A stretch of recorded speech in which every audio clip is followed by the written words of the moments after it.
All right. Feel free to adjust the mic because I have to move it, otherwise I'm on tiptoe. Yep, which is awkward. Good evening.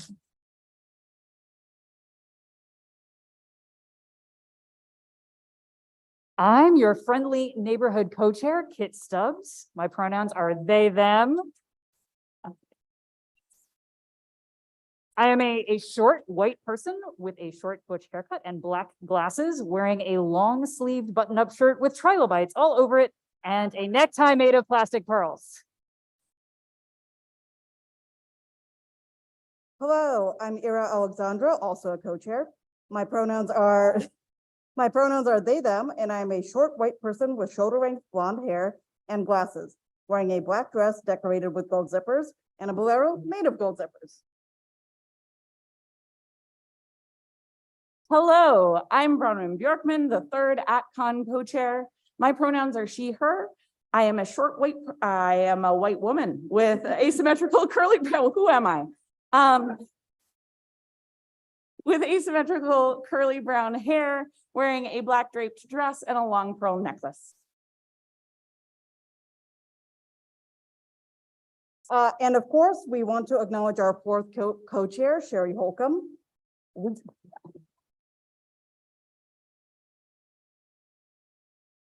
We are thrilled to welcome all of you, whether in person or online, to our Sunday evening festivities.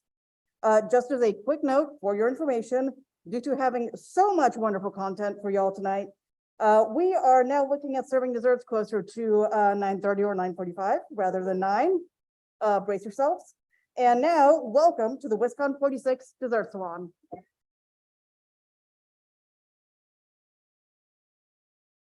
WisCon takes place in so-called Madison, Wisconsin, the occupied ancestral and present-day lands of the Ho-Chunk peoples, a place that their nation has called Deyop since time immemorial. In an 1832 treaty, the Ho-Chunk were forced to cede this territory. Decades of white supremacist settler colonial violence followed as both the federal and state governments repeatedly, but unsuccessfully, sought to forcibly remove the Ho-Chunk from Wisconsin. Such genocidal histories of colonization should inform WisCon's shared collaborations and future making in service to decolonization and liberation. Today, WisCon respects the inherent sovereignty of the Ho-Chunk Nation, along with the Miami, Menominee, Potawatomi, Oneida, Ojibwe, Dakota, and all Indigenous nations everywhere. In 2021, WisCon's parent nonprofit organization, the Society for the Furtherance and Study of Fantasy and Science Fiction, or SF3, established a People of Color Outreach Committee. And through that committee, SF3 works on initiatives to support Indigenous people and other people of color at WisCon. For example, WisCon has already implemented free memberships for Indigenous pre-con volunteers, as well as for other volunteers of color. New this year, the POC Outreach Committee offered free memberships to people of color and awarded over $4,900 in travel grants. Thank you to everyone who has donated to WisCon and helped fund these initiatives. And with that, welcome again, and thank you for joining us for the 46th WisCon. Standing on stage in front of you all last year was one of the highlights of my year. Announcing Rivers Solomon and Martha Wells would be our guests of honor and the whole room just exploding. Absolutely amazing. And now this year, getting to spend WisCon with both of them and Rika Aoki, friends, I cannot even. How about you all? How has your con been so far? Yes. Okay, good. And as awesome as it is for us to be here together again this year, we want to take a moment to remember those who have passed on, whether from COVID or other illness, police violence, or other violence of the white supremacist capitalist hellscape that we continue to live in. In particular, this year we are saddened by the loss of longtime WisCon volunteer Kate Carey, who passed away earlier this month after 12 years fighting a very strong autoimmune disease called CREST. Kate was an absolute WisCon institution who organized and ran our dessert salon fundraiser for years with her husband, Eric, at her side. She was a wonderful woman. I'm so thankful I had the opportunity to work with her, and we will miss her dearly. This year, instead of a moment of silence, we would like to honor Kate and those we have lost by making some noise. We'd like to offer a moment if you want to yell, shout, clap, stomp, cry, or otherwise vent some of the grief, anger, or frustration you may be feeling. I know this is pretty unusual, and it is totally optional. We just wanted to hold some space for our voices and our feelings for those of us who want to share. We're still here, we're still fighting, and we will remember those who came before us. All right? Ready, set, make some noise.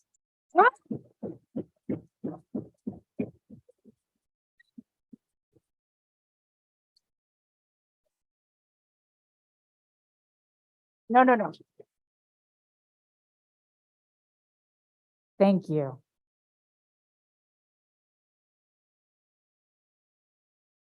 We would like to take some time to thank some of the organizations that have contributed to this year's WisCon.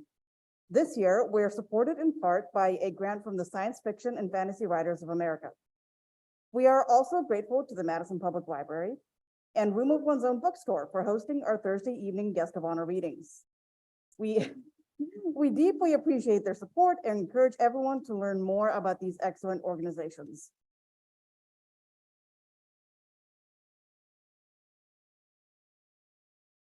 And now I'd like to invite Athena Foster to the stage to introduce our first guest of honor.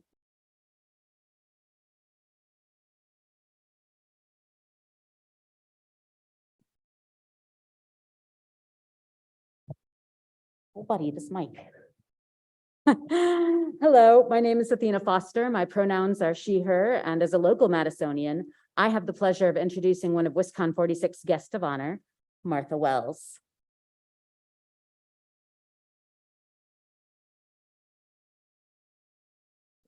Martha has been a published science fiction and fantasy writer since her first fantasy novel came out in 1993. Her works include multiple series, such as the Books of the Roxura, The Fall of Ilrienne, and the Murderbot Diaries. She has also written standalone novels such as The Death of the Necromancer, as well as media tie-in fiction for Star Wars, Stargate Atlantis, and Match of the Gathering. Her publications also include short fiction, YA novels, and nonfiction. Martha has won Nebula Awards, Hugo Awards, and Locus Awards, and her work has appeared in the Philip K. Dick Award ballot, the BSFA Award ballot, the USA Today bestseller list, and the New York Times bestseller list.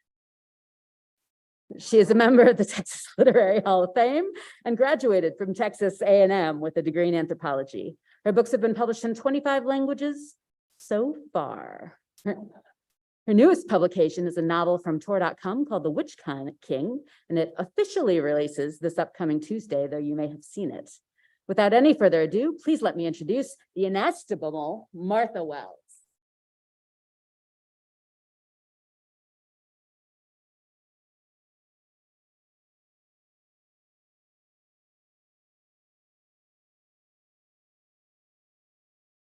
Hello, and thank you. My name is Martha Wells. My pronouns are she, her, and this is my speech. There's a fan-made video that takes the teaser trailer from Star Wars: The Rise of Skywalker and replaces the John Williams music with the song What's Up Danger by Black Way and Black Caviar. This song is the soundtrack to a key moment of triumph in Miles Morales' evolution in the movie Into the Spider-Verse. In the altered trailer, as Rey spins into the air to cut a TIE fighter in half, the lyric is, "They can't stop me now." Star Wars was my first Spanish love, and though we agreed to part ways a while back, we still talk occasionally. I stole that line from True Blood, where it was originally about Jesus.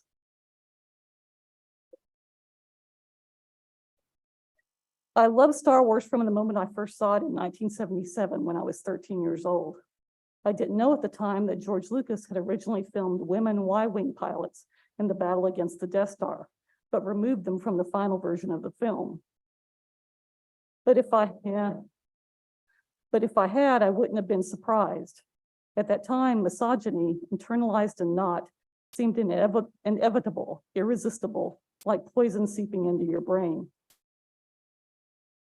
After a lifetime in fandom and 30 years as a professional writer, I felt in 2019 when I watched Rey cut that TIE fighter in half with a lightsaber.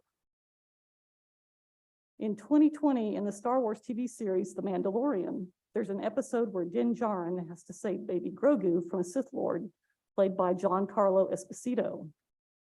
The 4 people who go with him on that rescue mission, who fight their way through the Star Destroyer, are women.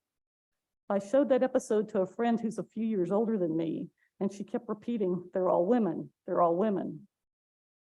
Again, it's hard to describe to try to put that feeling into words. It's a little like a revelation, a little like vindication. In 2017, I saw Wonder Woman in the theater with my husband, and when the end credits came up, I started crying uncontrollably. I said, "I've never seen anything like this before." There's a difference between how they film a hero and how they film a woman in a sexy outfit fighting bad guys. No matter how powerful the woman in the sexy outfit is, the subtle difference in the way she's filmed will seep into your brain like poison. In Wonder Woman, they filmed her like a hero. It wasn't poison, it was an antidote. In 2018, I watched the storyline in season 4 of Legends of Tomorrow, where main characters Sarah Lance and her girlfriend Ava Sharp and the rest of the Legends have to help John Constantine rescue his boyfriend Desmond, who's been possessed by a demon. If you told me in 2009, when I was reading Stargate Atlantis / fanfic, that I would see a story like this on TV with my own eyes, I would have said you were a delusional optimist. But it happened. That same year, I watched the 4th season of Supergirl, which introduced Nia Nal, the character who would become the first transgender superhero on TV, played by Nicole Maines.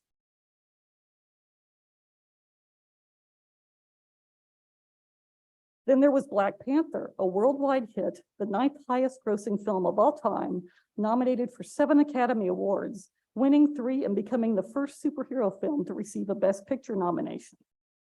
And it's very tempting to say they can't stop us now, but they can. Progress isn't a fortress, it's a moving target. It doesn't always seem like it from our moment in time, but there actually has been a lot of progress in the science fiction and fantasy world during the 30 years of my career. Part of it was an acknowledgement, finally, that the audience has never been as narrow-minded or as restricted as publishers thought, that we were all trained to think. An acknowledgement that people of color, queer people, women, people with disabilities have always been here as fans and readers and writers and artists and creators of science fiction and fantasy. That the books, the TV shows, the movies should reflect the real dynamics of the audience. Part of this change was brought about by participation by that audience, by the moviegoers in 2018, by the fans who nominated and voted for the Hugo Awards, by the writers for review websites, by the people who create and listen to podcasts, to Instagram, to BookTube, by going to large Comic-Cons. And as an aside, please continue to nominate for the Hugo Awards. They remain diverse and reflective of the larger audience. If they didn't mean anything, we wouldn't have people trying to stop them.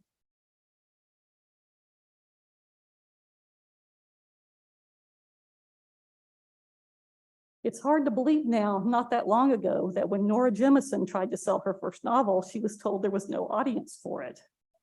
Yeah. 3 Best Novel Hugo Awards later, that seems ridiculous. It was ridiculous at the time, but we, the audience, had to prove it, and we will have to keep on proving it. I know that we still have so much farther to go that it's almost unimaginable that we might get there, but I felt that way in 2009 too. As Ursula Le Guin said, any human power can be resisted and changed by human beings. Lots of baby steps by lots of people in a lot of different ways and in different places over a lot of years have started to add up to the point where the progress is starting to be visible, to the point where we can watch 2 bisexual couples canoodling on broadcast TV in a mainstream superhero TV show. But being visible means being vulnerable. In 2021, Legends of Tomorrow and Supergirl were both canceled. We know how much pushback there's been toward our hard-won progress. Pushback in the science fiction and fantasy community by people who seem determined to drag us back to the past. to the 1950s, when the work of hundreds of women writers from the pulp era disappeared from the public consciousness because editors like John W. Campbell and Groff Conklin refused to include them in their anthologies and best of collections. The attempt to take over the Hugo Awards ballot in 2015 turned out to be a bellwether for what would happen in the United States over the next years. Transgender rights are human rights, and the push by conservatives to erode them is terrifying. There are a lot of things now that are terrifying. The loss of Roe v. Wade, book bans and attacks on librarians and libraries by people who seem to want to drag the whole country back to the 1800s. If I listed all the things that are evil and wrong and terrifying right now, I would just start screaming. But in science fiction and fantasy, they don't have to drag us back to the 1800s or even the 1950s. 2009 wasn't that long ago, and it's a much easier target. Sometimes the pushback is on a more personal level. A lot of writers have experience with someone, family member, friend, teacher, random authority figure, who has actively discouraged their writing. Sometimes the reason for this is jealousy. Sometimes it's annoyance that you're paying attention to something that isn't them. Sometimes it's because they don't understand your desire to create. Sometimes it's concern that you'll be rejected and hurt. Sometimes it's concern trolling. Sometimes it's about the type of writing you're doing and they'd rather you just write something else. That's when it's about power and control. Stop doing what you're doing and do what I want you to do. Stop writing what you're writing and write what I want you to write, or else. If you're a woman or a person of color or a queer person or a person with both disabilities and opinions about your own experiences, or any combination thereof, sometimes people just want you to stop. When silent movie production first started in California, women writers, directors, and producers were not uncommon. Women wrote over 50% of the scripts in early Hollywood, and the number is hard to know exactly because so many of the early silent movie scenarios were uncredited. Again, the fact that all of those women existed has vanished from the public consciousness. I've talked about this before because it revolves around in my brain like an earworm of never going to give you up. It's hard not to see a lot of precedent there for how writers and other creative people are treated today, like it's become a continuing theme in our culture, like poison seeping into our brains. It's a diminishment of writers and artists, of any creative work, in order to retain or gain power over it, promoting the idea that it's okay to steal the labor of creative workers, whether it's pirating books or scraping someone else's writing off the web to sell it, or copying someone else's original writing and art into an algorithm to mangle it, and then trying to copyright the result. Telling people who work 2 or 3 jobs and are selling their creative work to help make ends meet that they charge too much for the days and weeks and months and years of imagination and technique and experience to create. Disney and other companies show a broader, more dangerous reflection of this attitude when they try to operate under the idea that buying an intellectual property means they own the work, but have no obligation to pay contracted royalties to the writers and artists. It's the same attitude, just on a different scale of damage. It's always the work of self-employed freelancers, often people of color and women and queer people and people with disabilities that come for first. They want our work, but it's not worth paying for. It's almost like they want a system where the rich and the privileged are the only ones who have the time and energy to write or draw or create, as if they want to silence all the other voices. If we're all so useless, if our work is so valueless that we shouldn't be given pay or even credit for it, why is it worth stealing? Why is it worth banning? Why are you putting so much passion and effort into defending your right to steal and ban it? This year, book designers, publicists, copy editors, marketing and editorial assistants, and other publishing workers, the people who make books possible, went on strike against HarperCollins for fair wages, workplace diversity, benefits, and union protection. The Writers Guild of America has gone on strike to fight for a living wage and to regulate the use of predictive text bots in the film and TV industry. Their example is a wake-up call to everyone working in a creative field. After 30 years in this profession and this community, I know that progress, whether personal, local, or global, isn't static. It's not a perpetual motion machine. It's more like a boulder that we're continually pushing up a mountain. Just because we finally got it up far enough to think we see the top doesn't mean we can stop and rest. We have to fight harder than the people trying to stop us. In 2022, Wakanda Forever was released and was the 6th highest grossing movie of the year. 5 main characters defended Wakanda from the Moors' attempt to destroy it. They were all women.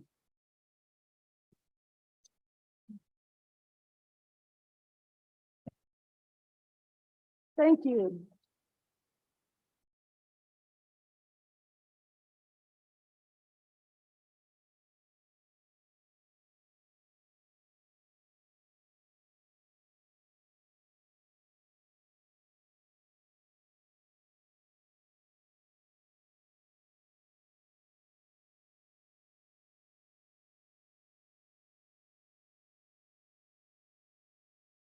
Just like I've always wanted, getting to follow Martha West.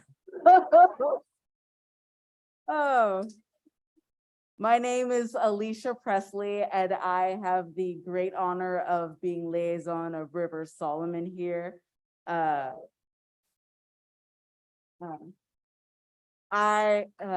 like to refer to them as queer icon and award-winning Time 100 must-read book of 2021, River Solomon, or New York Times Best Science Fiction and Fantasy Book of 2021, or the Stonewall Book Award winner of 2022.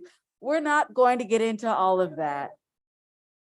I am so honored to have spent this time with all of the writers here, but especially Rivers, who I cannot say enough, in addition to appearing on the Stonewall Arna list and winning a Firecracker Award, that their debut novel, In Unkindness of Ghosts, was a finalist for the Lambda, Hurston Wright, and Otherwise, formerly Tiptree Award, and Locus Award.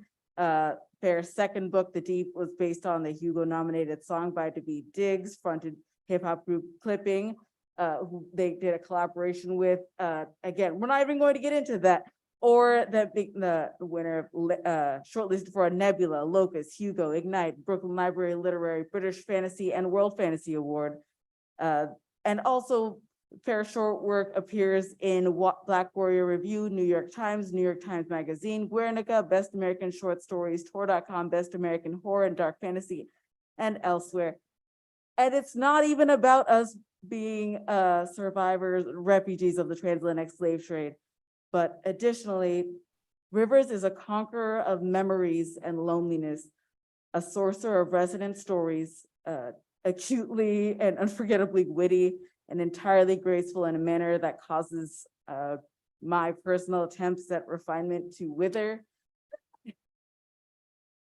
And for as much as all of us are brought here by our personal relationships with stories, I have spent the weekend watching everyone run up to Rivers and say, "You told the stories of my experiences more personally than I knew that anyone could ever see of me. You saw the sensitivities of this. You saw my relationship with family in a stronger way than anything that I've ever had. I would defend you to the end and back again. Thank you, River Solomon."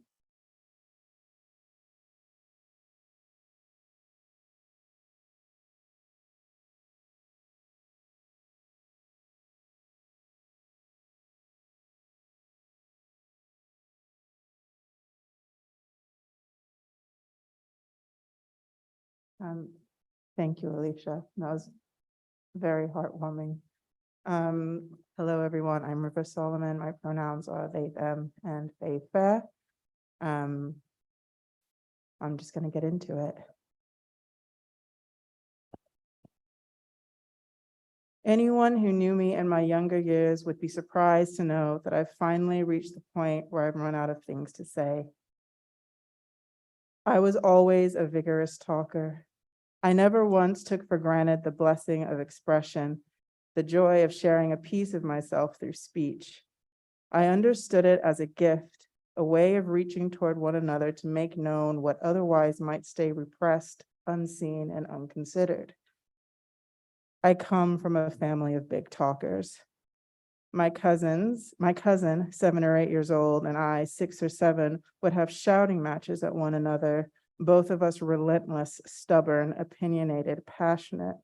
And these fights would last hours, usually about Sonic the Hedgehog or DuckTales. until finally, having had enough, Granny would say, "Go outside or dinner's ready." I would like to assure you that in every single one of these arguments that I had the correct opinion. I spoke at school, was often the first to raise my hand. I was the student teachers would have to stop picking so that others might have a turn to share. They would ask, is there anyone, literally anyone else who would like to contribute? In elementary school, I hosted EETV, sharing school news during our televised morning announcements. In middle school, I did speech competitions and won them. In 7th grade, when I attended a staunchly conservative fundamentalist Baptist school, the kind where creationism and the evils of abortion were in the textbooks and taught in science class, I still could not stay quiet. I wrote a several-page letter to my Bible teacher, Mr. Boone, pointing out what I considered quite horrifying ideas in the letters of Paul, largely about the inferiority of women. I thought earnestly I was opening up a dialogue.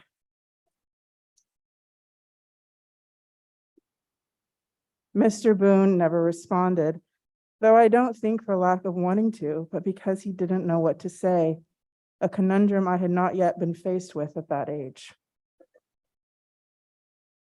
When I was 14 and moved to Brooklyn with my mother and started high school, I participated in and took leadership positions in every club and activity that let me use my voice. I channeled my thoughts into essays. I developed my thinking. These were the gruesome George W. Bush years. Goodness, I could see already at that age that the world was a place that I could not abide. It was also in high school that I first became skeptical of the power of speech. I said what I said, and yet the world was still what it was. Gradually, I came to see speaking, and by extension, all expression, as not something I engaged in to change the world, but something for its own sake, a view I still hold. Art and words weren't tools, but vital forces at play in the universe. Liberation, desire, metamorphosis, rebellion. These were the forces I wanted to nurture, to call attention to speak further into being. A flower grows just to be a flower. The wind blows just to blow. Lightning strikes. These phenomena are echoes of being and existence. I saw my voice the same. By being, by writing, by creating, I am an expression of one aspect of the universe. And if I reached someone else with my words, spoke to another and they heard me, and some force manifested in them the way a flower can easily become a field of flowers, then that was beautiful, but not necessarily the point. But I find myself now wondering if that's actually reason enough. I see the world and all the unspeakable harm being done in it, and I don't know what to say, and that feels bad. Much is said of the role of the artist in society, good and bad, but what we do know is that one of those roles is to speak, to say something, to bring something wise and hopefully a little poignant to the table. I have done what I can in that arena, spoken on suffering, trauma, revolution. I have done my share of mourning, grieving. So much of my work is an outpouring of sorrow, and I like to think my past words offer a thread of not necessarily hope, but a reminder that there is no scale of loss, destruction, violence, horror that can crush all expressions of resistance, joy, love, beauty, freedom. Even if there is a world where tyranny and injustice prevail, there could never, ever be a world in which there is complete submission to that tyranny and injustice. In her beautiful and funny oft-shared poem, Good Bones, Maggie Smith notes, for every bird, there is a stone thrown at a bird. For every loved child, a child broken, bagged, sunk in a lake. For every kind stranger, there is one who would break you. Of course, these lines call attention to the seeming inevitability of pain. But even switching the order around, we see the inevitability of goodness too. For every stranger who would break you, there is one who is kind. For every child broken, bagged, and sunk in a lake, there is one loved. Love, togetherness, and joy will never leave us completely. Okay, but I've said that. I've been saying that. I've said that in all three of my books in my own way. So what do I say now? Forces hostile to life, love, and liberation hold tremendous power.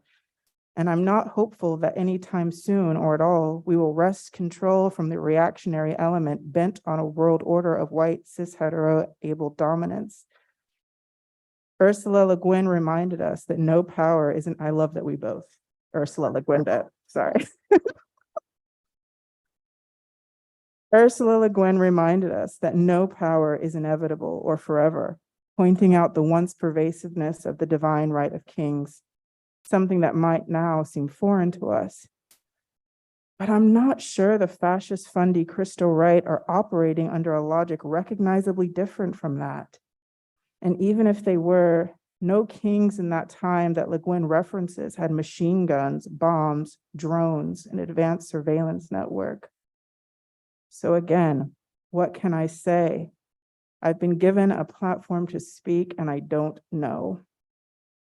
I feel like what would be most appropriate is a eulogy for the lost people and peoples, animals and lands, ways of being and relating, loving that have been wiped out. I wrote my first book, An Unkindness of Ghosts, in response to the terrors of the world, both present and past. I began writing it a decade ago. I wrote The Deep for similar reasons, and Sorrowland, and my forthcoming book too. And while there are other urges present in my art beyond processing tragedy, pain is still an identifiable driver. And while sometimes I feel bad for this, like maybe I should write a different book, it's not like I don't have a lot of fresh material to draw on daily, shoved in my face. I look at life a decade ago and look at it now, and things seem so much worse. How can I move on from that when it seems like it's so much of what is? What do I say to that? What words are there? Lately, this con aside, I've not been saying much at all. Instead, I'm focusing on my little life, my children, my family, friends. I am doing things little by little, which is how most processes of change in the universe unfold, and we cannot stop it. I'm not even sure we can bend the scales. We can only try and live out our little dramas according to our unique wills and subjectivities. The earliest specks of life, single-cell organisms emerging 3.5 billion years ago, learned to use energy to do no more than simply exist, to hold on to a kind of aliveness in a universe that is mostly tipping toward emptiness and death. None of these simple beings could know what would come out of these early acts of resistance to dying. Individual purpose has gotten more convoluted since those early days. Complex animal life involves a little bit more than those single-celled yearnings for a tiny bit of aliveness. When we talk to each other about our individual purpose, if you're the type of person to talk about such things, few of us would bring up mitochondria, one of the primary machineries of energy that keeps us alive. Instead, we might talk about love, family, social justice, joy. But I wonder if there's something to be gained from looking at early life and the vestiges of it still alive in our body, where all purpose comes down to one simple thing: resisting death, finding and utilizing enough energy for enough time to not die until we are eventually folded again into nothingness. What are ways that we can reach outward to life in a world where the odds are weighted towards death? And when a large group of us all reach toward life in our own individual and sometimes collective ways, what scale of change is possible? Billions of years ago, when photosynthesizing microorganisms attached themselves to sediment, forming stromatolites, none could see them, right? Shout out to the stromatolites.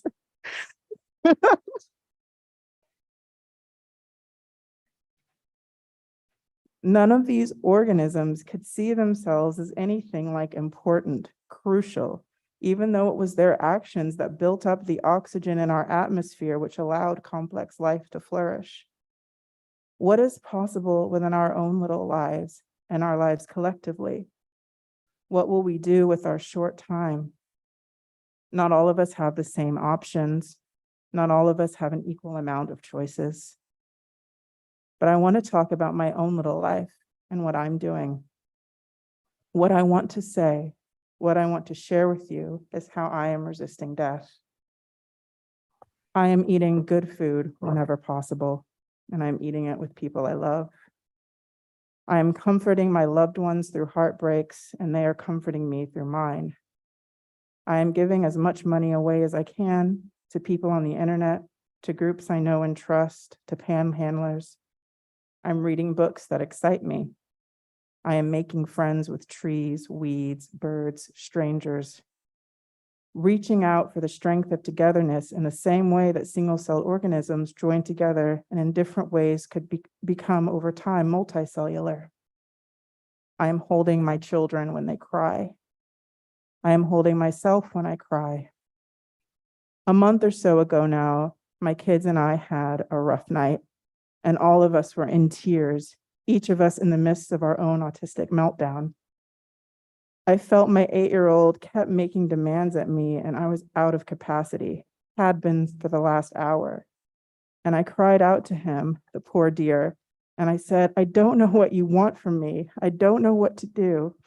And he said to me through sobs, repeating something I'd said before to him, maybe you should try breathing. So I am breathing. I am, as always, writing my little stories. I'm not crossing picket lines. I am finding new ways of doing things that allow me to disentangle myself from structures of death making, learning new ways to hold on to people and to heal, to cook, to solve problems, to meet needs we are only just now identifying in ourselves. I am praying, not because I necessarily believe in the thing that I am praying to, but because my prayers clarify my desires, my intentions, the scale of my wanting. I am defaulting towards rebellion whenever I can, because rebellion is a skill to be learned like bravery. We don't have to do what they say. We do not have to obey their rules. And maybe,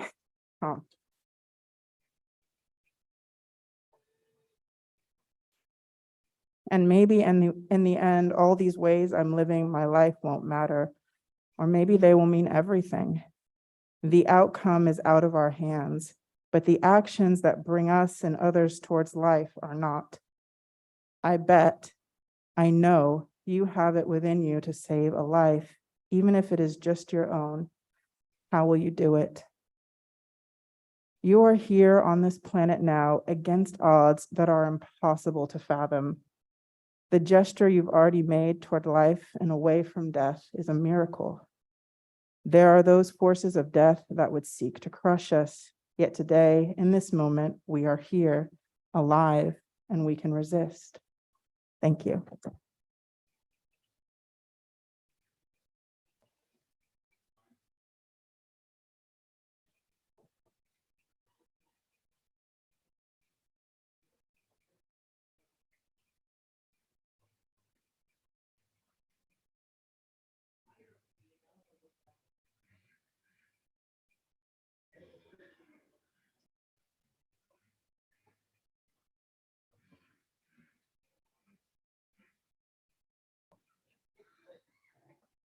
Thank you so much to Martha and to Rivers. I'd now like,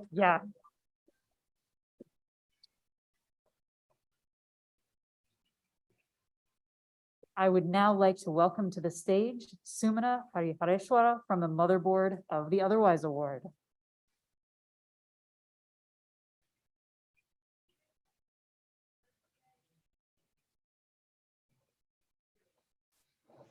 Just a second while I mop up my tears in my nose for a second.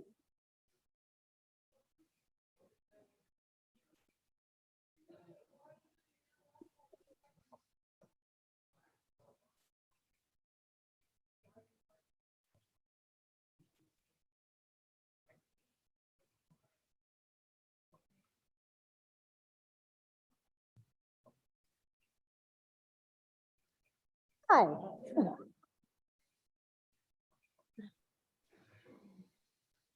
Thank you very much. Hi, everybody. My name is Sumana Harihareshwara.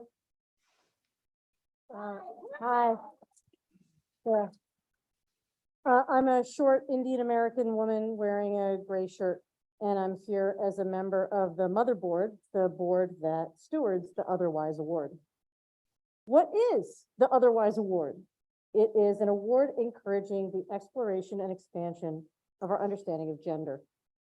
In February of 1991, here at WisCon, award-winning science fiction and fantasy author Pat Murphy announced the creation of what was then the James Tiptree Jr. Literary Award, an annual literary prize for science fiction or fantasy that expands or explores our understanding of gender.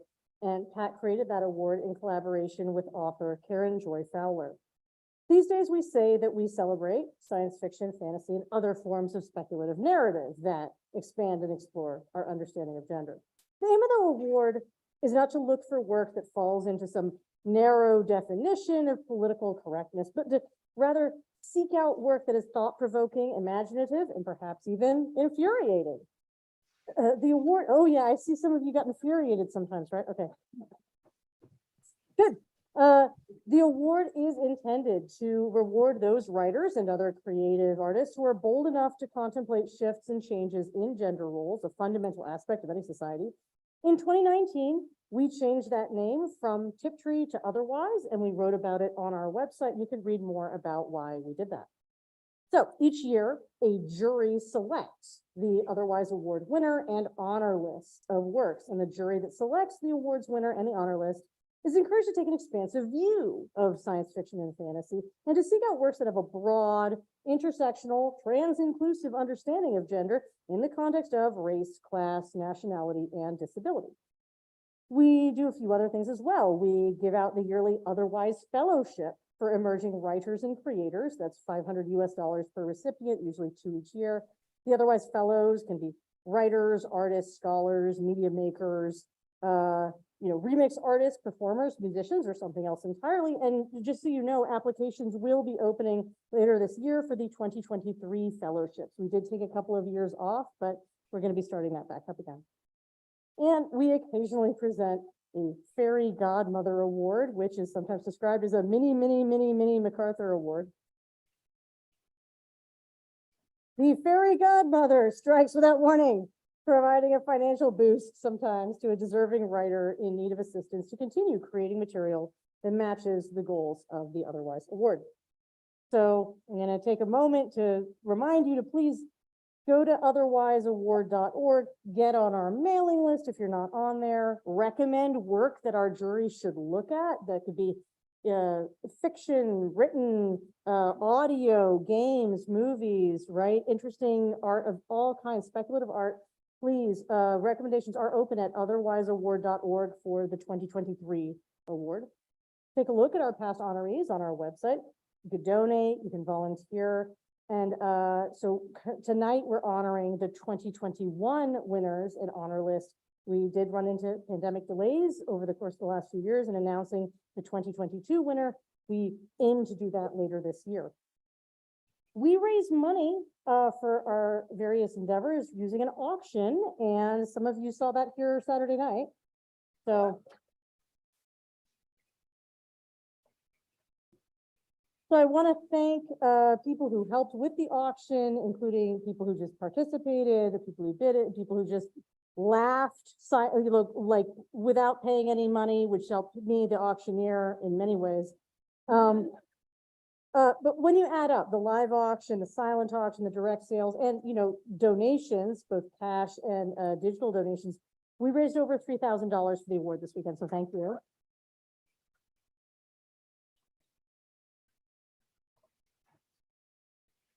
And I'm going to take a second to thank people who helped with the auction. I'll just name them all and then we can clap. Alexis Lothian, Liz Henry, Jackie, Lisa Martinchik, Naomi Kritzer, Sarah Peters, Jim Hudson, Condor K. Gill, Jed Hartman, Ariel Franklin Hudson, Leonard Richardson, Brandon Laws, and several others. I may have forgotten the name, but thank you all for helping with the auction and the gathering this year.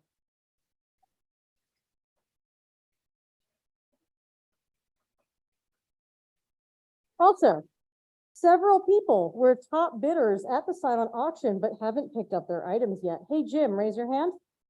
Okay, if you have not picked up your item yet, please see Jim to pay him and then pick up what you won. Because how else are you gonna get your WisCon 22 shirt and pretend you were at a WisCon 25 years ago? All right, now to the main reason why I was given a slot here at all, which is to talk about the winners that we're celebrating tonight. The Otherwise Award named 2 winners for the 2021 award. Light from Uncommon Stars by Rika Aoki and Sorrowland by River Solomon.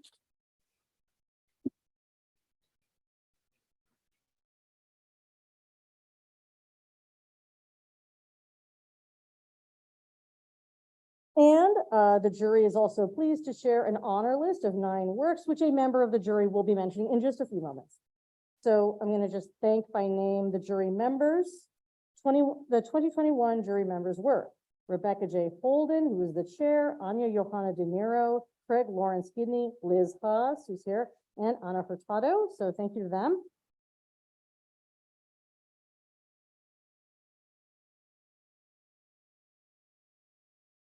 It is so much work, but interesting and fun work to be on the jury. So if you're interested in possibly serving on one of these juries in the future, please feel free to talk to one of them or to me so that we can possibly get you to sign up to volunteer.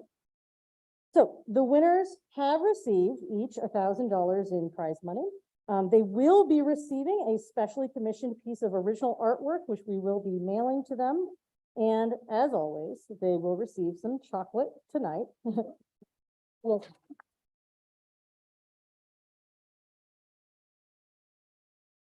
So in this otherwise part of tonight's program, over the next several minutes, first you'll be hearing from some members of the jury. You have already heard from River Solomon, but you will get to hear from Rika Aoki after that. And then, as is tradition, we will be singing some songs to celebrate these 2 winners, and you will be able to sing along. But before all that, would the members of the jury please come to the stage to speak about the honor list and the winners. Thank you.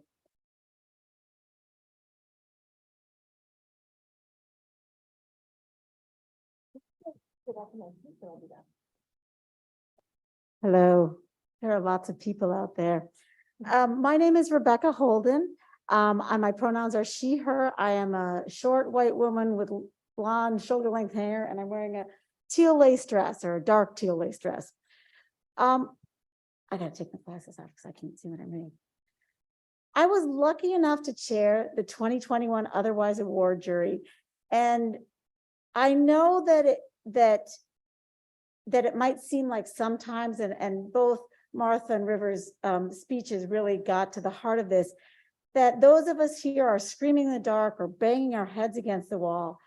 But I believe that stories that give voice to narratives about and from those that some in this country and elsewhere are working so very hard to silence, and in some cases criminalize, are significant in the fight to be heard.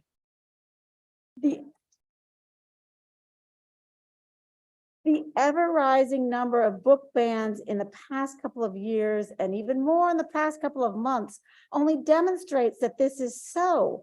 Why would the powers that be fear books and stories if they didn't have impact?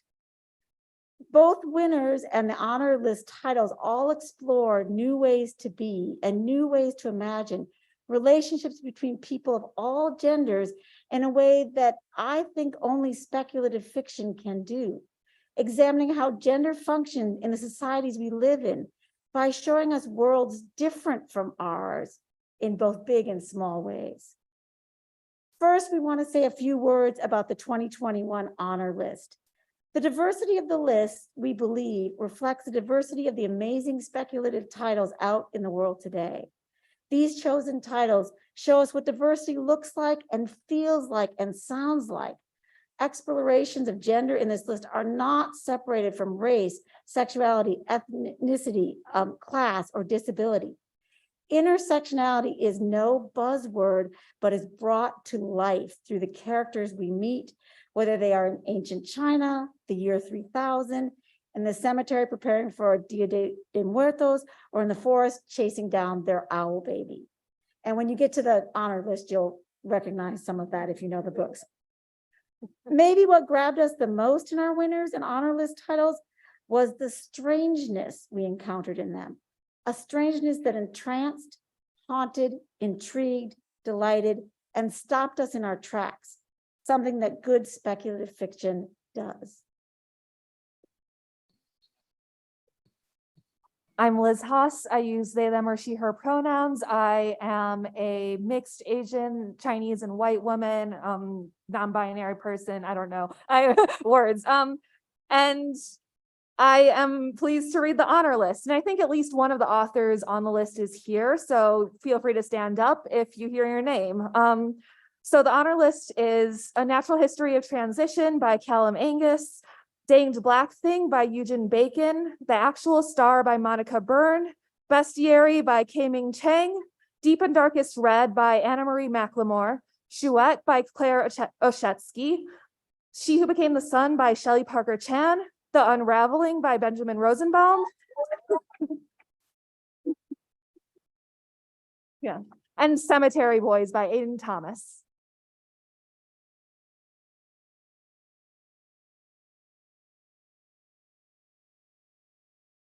So I'm going to talk about Rivers Solomon right now. For those of you, and I know there are many here who have ever been on an award jury, you know there's lots and lots and lots and lots of reading. And not everyone on the jury can read everything. However, I have to tell you that all of our jury members volunteered or were fighting to be the first or second pass on Rivers Solomon's Sorrowland. We all knew what a fantastic writer in all senses of the word Rivers is and wanted to read their novel. In preparation for this speech, I reread Sorrowland recently, and I have to admit, in the fog of life and the millions and millions of student papers I've been reading, I had forgotten how powerful this narrative is and how captivating Vern, the protagonist, is. The novel explores the link between Black and queer trauma in a provocative and dark narrative. Resistance to the sometimes invisible web of multi-vectored oppression we find ourselves caught in is woven through this cross-genre story of survival and transformation. The novel grapples with histories of experimentation on Black people and government infiltration into movements for racial justice. Vern's journey to gain ownership over the way her body has changed and evolved as a result of her experiences is a striking metaphor for finding one's own power in a racialized and gendered body. Vern, the protagonist, is an unforgettable character whose Black and queer identity becomes, throughout the narrative, a source of strength against the obstacles, both real and speculative. Sorrowland is written with a fever dream intensity that moves between nightmares to moments of epiphany and joy. In the words of juror Craig Lawrence Gidney, who's not here with us tonight, Vern's journey as a mother, as a queer woman, as a survival from a patriarchal cult is resonant with the history of the oppression of Black and female bodies. I want to, before I call Rivers up here to get her chocolate, or get their chocolate, sorry, I want to share a quote from the book that really spoke to me. In talking about how she identifies herself, Vern tells her lover Gogo that she is in between. And when Gogo tells her there's an English word for that, Vern tells Gogo that she'd rather not know the English name. Because without a name for it, it's just something I am, a part of life. Once it's got a name, I know that means someone has studied it, dissected it, pulled it apart. When something has a name, they can say it's bad, said Vern, and she didn't want to hear anybody's thoughts on what was bad anymore. With that, I'd like to invite Rivers up and congratulate them on winning the 2021 Otherwise Award.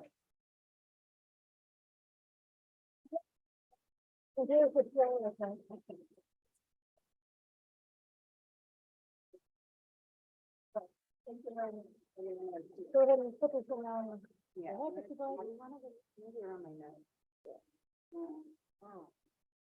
The traditional tiara.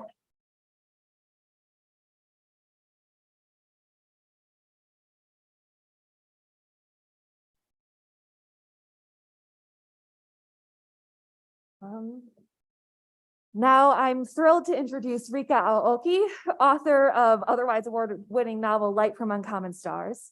Rika is a writer, a poet, a professor at Santa Monica College, an icon in the California LGBTQ community, a composer, and a black belt in judo.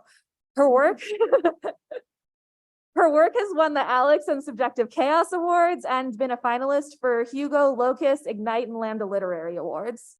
One of my fellow jury members, Anya De Niro, called Light from Uncommon Stars simply a joyous novel. It's a delightful genre mashup with deals with the devil, space aliens running a donut shop, classical music, video game music, and a coming of age story. And somehow all of these elements fit together cohesively. But the novel also doesn't flinch away from the realities of the main character, Katrina's experiences, the trauma of rejections, betrayals, family estrangement, displacement, and survival of being a young trans woman in a world that doesn't accept you. Speaking as a queer Asian American myself, the book feels so grounded in LGBTQ Asian experiences. Katrina feels like someone I might know in my own life. Not only that, but the book upends stereotypes in the portrayal of Shizuka, who is a virtuoso violinist, but also has secretly made a devil's bargain and won't take anyone's crap. And in the space alien family, who present as Vietnamese refugees and are refugees, but instead from an evil intergalactic empire and are trying to build a Stargate above their bakery. The novel also explores notions of art and creativity and how we can express ourselves and connect to each other through them. The narrative finds equal meaning in the music of Bartok and in the soundtrack to the game Nethertale, which might be familiar to anyone who knows the Toby Fox game. And the donuts that are printed by the high-tech replicator just aren't the same as the ones that are lovingly handmade. Speaking of Nethertale, the introduction of this game, in which is set in hell with a path where you can win without killing, is a key point in the novel, which allows the characters to see another way through to solve their dilemma. The novel is a powerful story of redemption, of breaking the rules, of forging a path that's different from the one you've been set on. It not only forces the readers to think about our notions of gender, of sexuality, ethnicity, race, personhood, and power, but it also shows how explorations of difficult and traumatic stories can give way to joyful harmony and melody. To borrow words from its epigraph, Light from Uncommon Stars definitely has the right soul, and thus gives us transcendent song.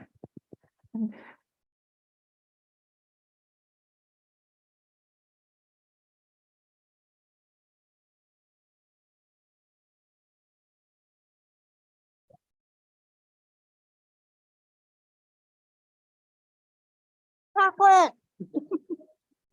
Thank you very much.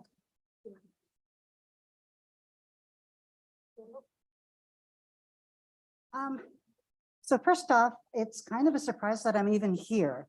This was all, and I'm just super happy and thrilled. It's been a rough year for all of us going through with, plague times and all of that. And just after I won the award and, I actually just found out that I was invited to the conference very recently. And I'm just so grateful because in order to do that, a lot of people had to commit to bring me here and worked super hard to get me here. And I just want to both thank the people from Motherboard and from WisCon. Can you just give them all just a big hand because I wouldn't be here without them.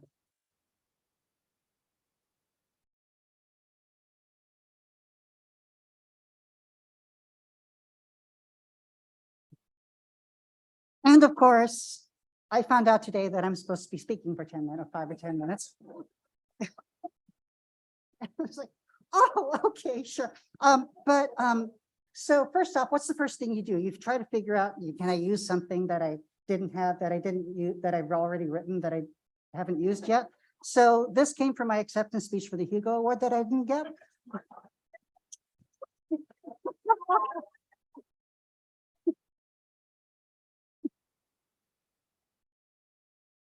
I'd like to thank my agent, Meredith Kapel-Siminoff, and my editor, Lindsay Hall, to whom Light from Uncommon Stars owes its life. Team Space Koi, Carol Perney, Renata Sweeney, Jocelyn Bright from Tor Books, because you all work so hard for our stories and believe in them even more. And that's my little snippet from the Hugo, but it's still, thank you very much for that.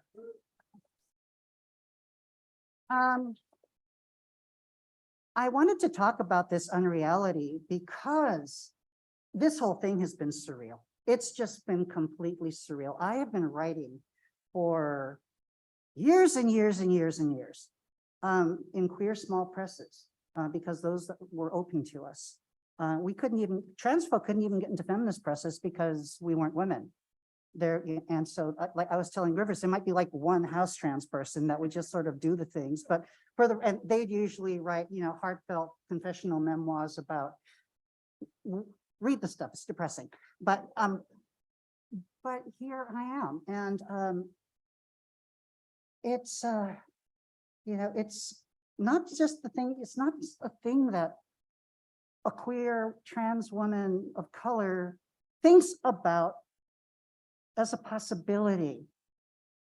You know, winning a major science fiction award like the Otherwise, you know, being invited to WisCon, being flown out here to Madison to meet all of you and, you know, have someone buy me cheese.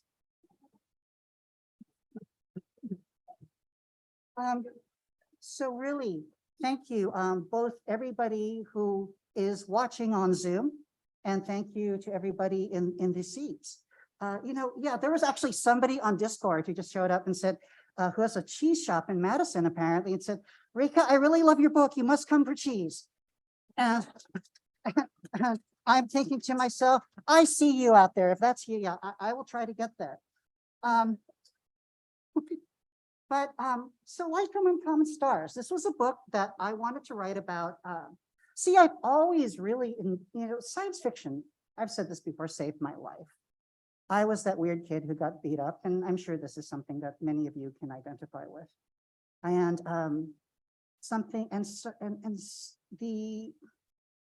the ability to escape, first off, was really cool. And to dream of worlds that you could find a home in really appealed to me, and I still does. There, you know, there were times when I felt nobody understood me, and you know, under TMI, you know, getting the piss kicked out of you by your parents, and you're sitting at home. That one science fiction novel was a hell of a nice thing to read, I'll tell you that. But what ended up happening was I was also aware that I was different from these people that I was reading. I would never be the captain of the Enterprise for many obvious reasons, you know, and I've always wondered what I could do to bring space along with the donuts of my childhood and put them in a book, and damned if I didn't do it. And I Light from Uncommon Stars. And my book is out there, and I'm so glad that she's out there and she's met all of you. And it is one of the greatest it is the greatest affirmation of my life to toss so much of my personal stuff out there and to have people say they identified with it. And it might have helped a bit, so thank you. You know, some might have said some people might think my book is appropriate for the Otherwise. I mean, some of my friends said, well, duh, of course you were considered for it. You know, because, you know, it says, after all, the Otherwise celebrates science fiction, fantasy, and other forms of speculative narrative that expand and explore our understanding of gender. And your gender takes a while to understand, Rika. You take a while to understand, Rika. And yet, this award is a huge surprise. My whole experience with Light from Uncommon Stars, it's, you know, become a national bestseller, Hugo finalist.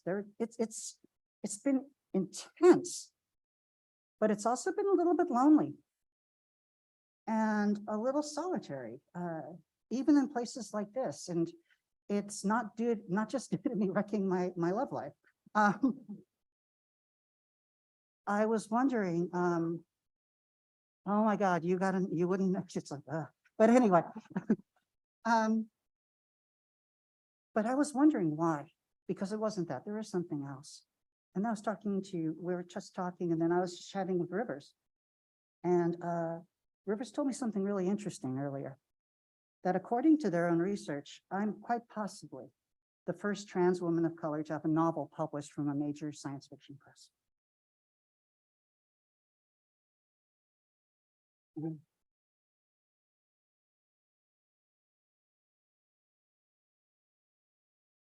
No. Well, to be honest, when you first said that, I didn't kind of believe it, but then I was thinking about it, I couldn't think of any. And it was really odd. And then I got to, thinking, I do know many trans women of color, and there are definitely writers among them, but many of them haven't had the opportunity to meet you, to find readers like you. Many have no idea that these possibilities exist. To be honest, I'm barely believing it myself. Even now, I'm telling you, I'm barely believing it myself. I grew up at a time when, not just the science fiction characters, but the writers didn't look like me. I've always loved science fiction and fantasy, but as a trans and queer woman of color, genres like essays and spoken word, and you were published by small queer presses, or maybe you saddle stapled something in a zine, or maybe your work never got published and you were just doing spoken word until one day life caught up with you and we never heard from you again. Yeah, but science fiction, what? You mean like Star Trek and Asimov's Laws of Robotics and Ursula K. Le Guin stuff? What? Well, now I know people who write from Star Trek. My book is next to Asimov at Barnes and Noble.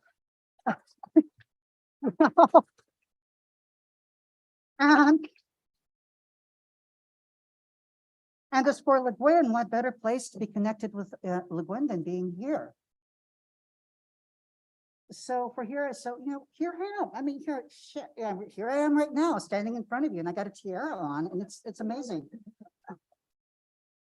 I'm thinking when I go home, I work with folks at the Trans Latino Coalition, and I work with trans youth, and I'm thinking what I'm going to be talking to with them. And later this year, pretty soon, I'm going to be working with some younger writers from Lambda Literary with the Queer Lit organization. And I'm thinking now of even more words and encouragement that I can give to the younger trans women writers. A lot of them right now are writing poetry or exploring litfic or memoir right now. There's some brilliant stuff there, but 16 is kind of early to be writing memoirs and retrospectives. Yeah, because I know that that's what they are being expected to write, because we eat up and consume our most beautiful, and some of our most beautiful are trans and queer women of color.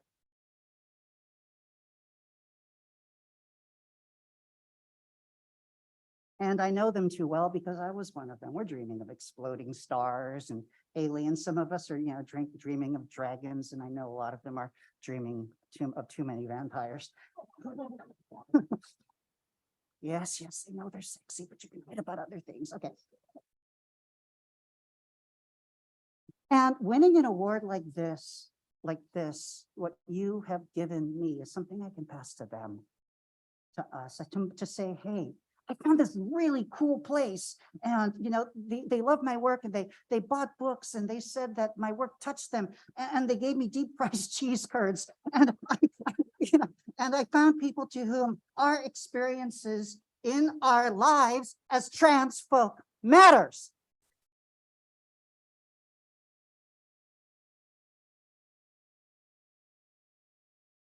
That how we look at gender and love and solving conflicts, what we do to survive every day, every damn day.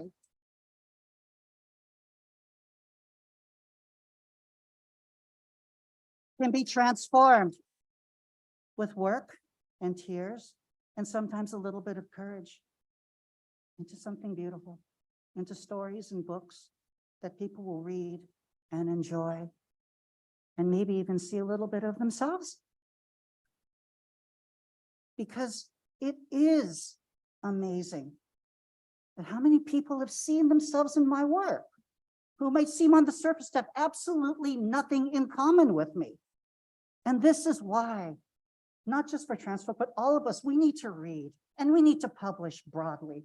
For when we bring in writers from places in society that have been so often ignored, have even been the victims of hatred and people trying to extinguish them, when we bring in stories and those voices, we open up a strange new world, a world full of possibilities and dreams, and a brilliance that is both familiar and new. I believe all of us have so much to learn, and just from reading each other's words, stepping into each other's alternate universes, to feel the hum of a proud and radiant starship as queer and subversive as its crew.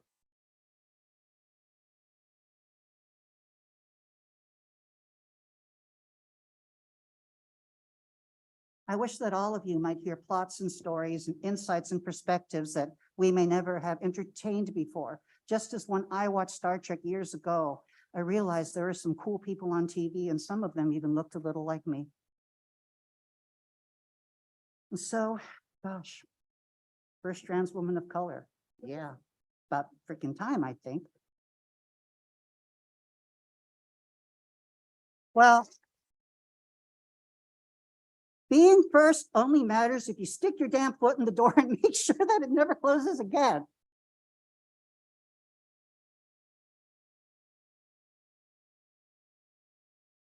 Because being first is lonely. Prizes like this, they're better when you can share them. Thank you. So nice to be able to share this prize with you.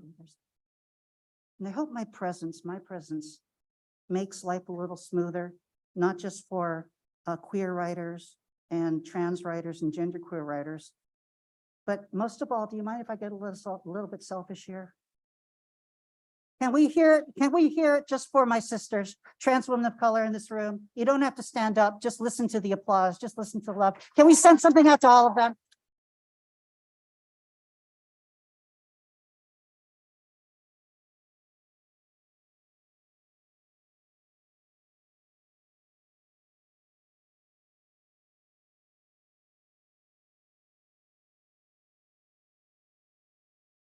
I want you all here. I don't want to be the only one up here. I want to see more of our stories. I know how good you are. You can't hide. I know you. We are, and we need more sharing and learning. And I want you contributing to this beautiful science fiction and fantasy community because you belong here.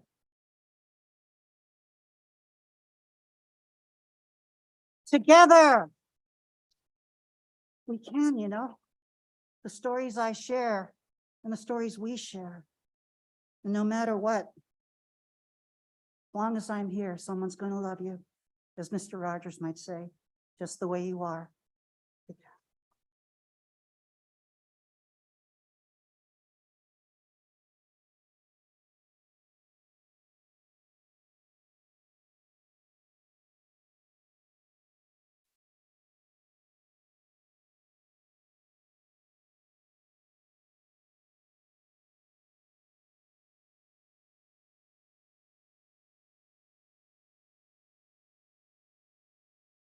Thank you, Rika Aoki.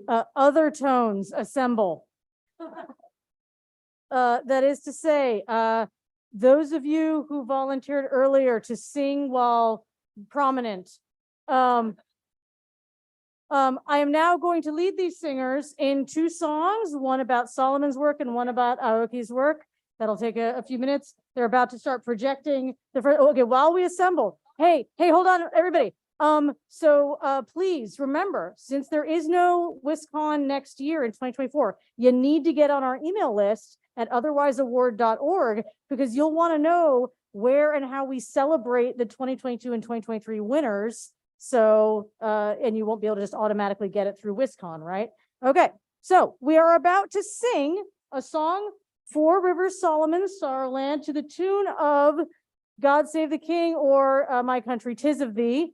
So shall we start by establishing a tone for the first, isn't that what people do, like choir directors? Any of you actually? All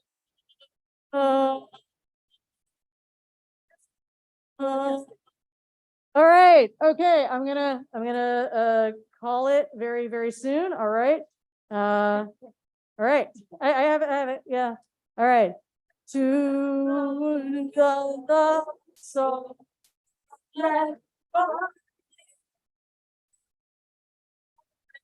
We give this right.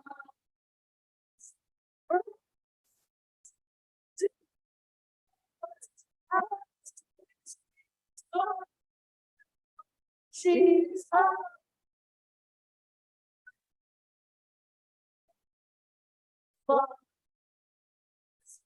grow guided city finding her way.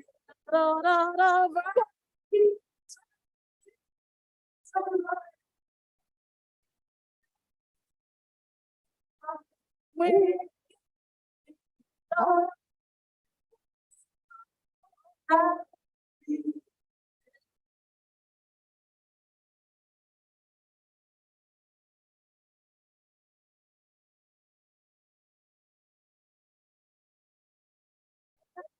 Hey, Rika, you ready for yours? All right,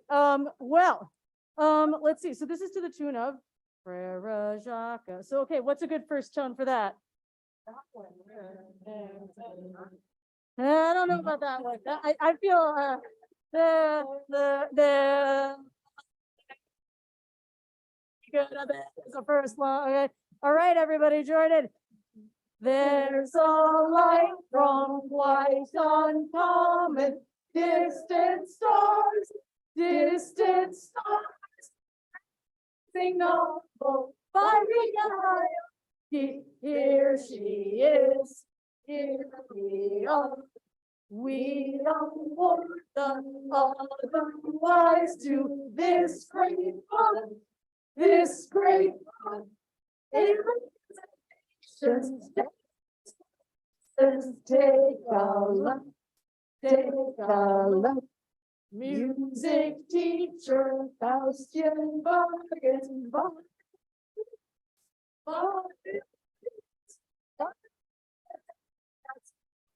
and family and friends, joy.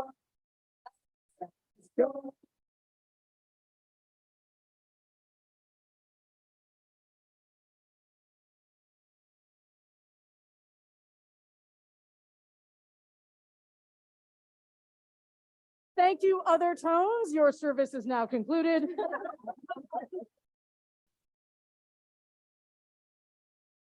And with that, the otherwise portion of tonight's program is concluded, and I'll turn things back over to Kit. Thank you all.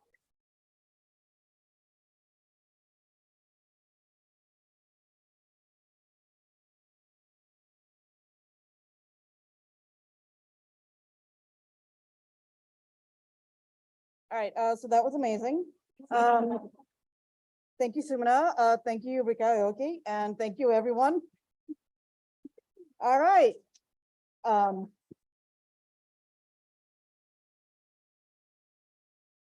Like those songs, WisCon is a group enterprise. WisCon is an entirely volunteer-run event. The strength of our community lies in taking care of each other in ways big and small, in showing up for each other. WisCon is possible because of everyone who gives their time and energy to make it happen. We'd like to thank our CONCOM, or Convention Committee, as well as our personnel, communications, and people of color outreach committees, and our anti-abuse team, all under our parent nonprofit, the Society for the Furtherance and Study of Fantasy and Science Fiction, or SF3. This year, the CONCOM departments included academic program, access, affordability, app dev, art show, con suite, COVID team, dealer's room, dessert salon, disability safer space, gaming program, gathering, green room, guest of honor liaisons, hotel, otherwise liaison, panel program, parties, people of color safer space, plural safer space, readings, registration, room of one's own liaison, safety, signage, sign out, trans and genderqueer safer space, and workshops. We'd like to give a special acknowledgement to Margaret Trainer Frey for their hours of work creating our print materials, and for jumping in to help out with social media and other efforts as well.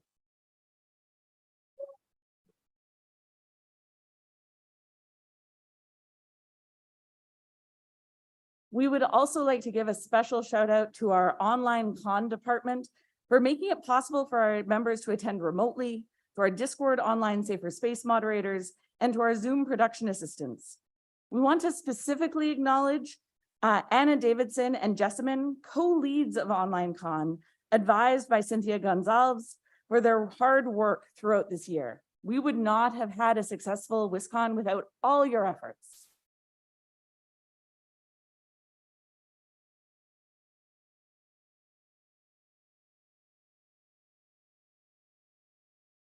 Of course, it takes many people to make an event like this possible. If you are comfortable raising your hand or standing when your name is called, please do so here in this room or on Zoom or in the Discord.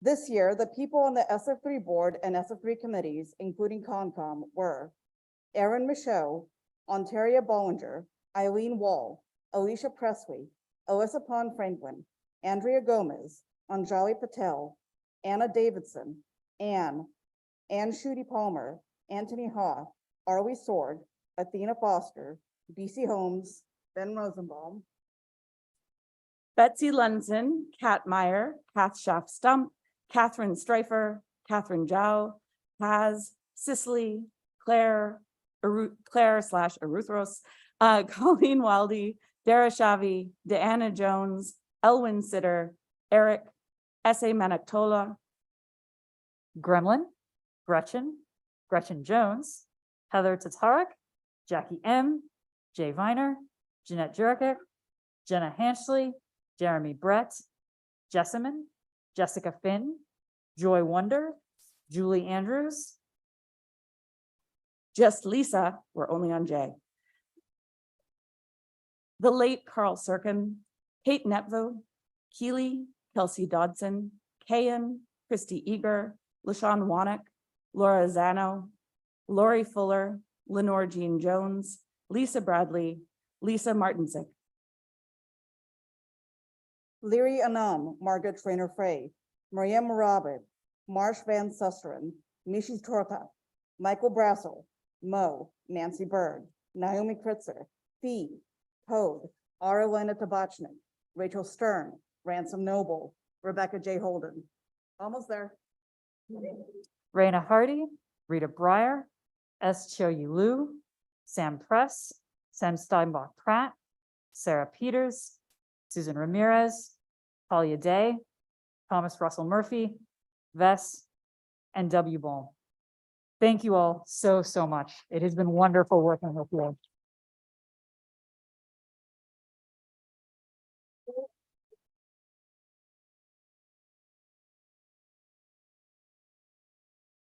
Please stay standing. Unless you would like to sit down, in which case, listen to yourself. Because another incredible thing about WisCon is how it is in a very real way put on by its own membership.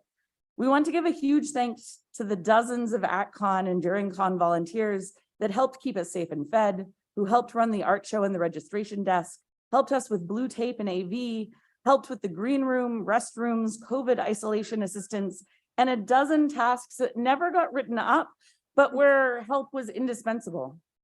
Thank you to our Discord moderators, our safer space moderators, our production assistants who made the online con possible. And of course, thank you to all the volunteers who helped with setup, and thanks to all those who will be helping with teardown. If you volunteered with WisCon and feel comfortable doing so, please raise your hand or stand here in this room or on Zoom or Discord.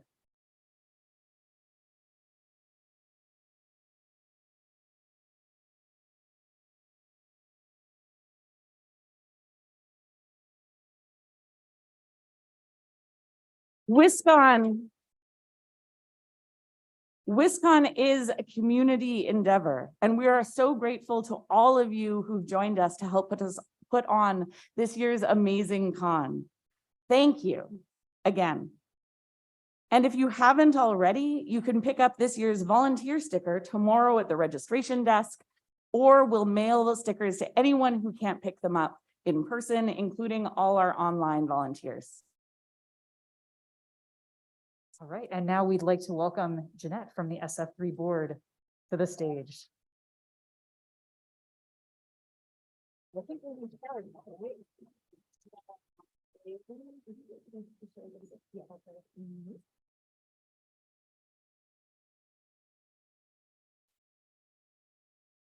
Good evening, everyone.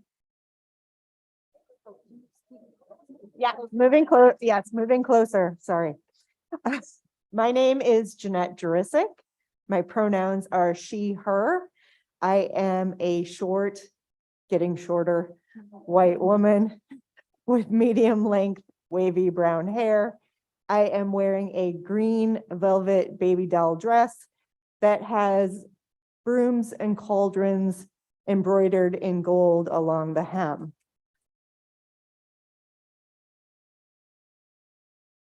I am now putting on my glasses so I can't see you, but you know it's getting serious.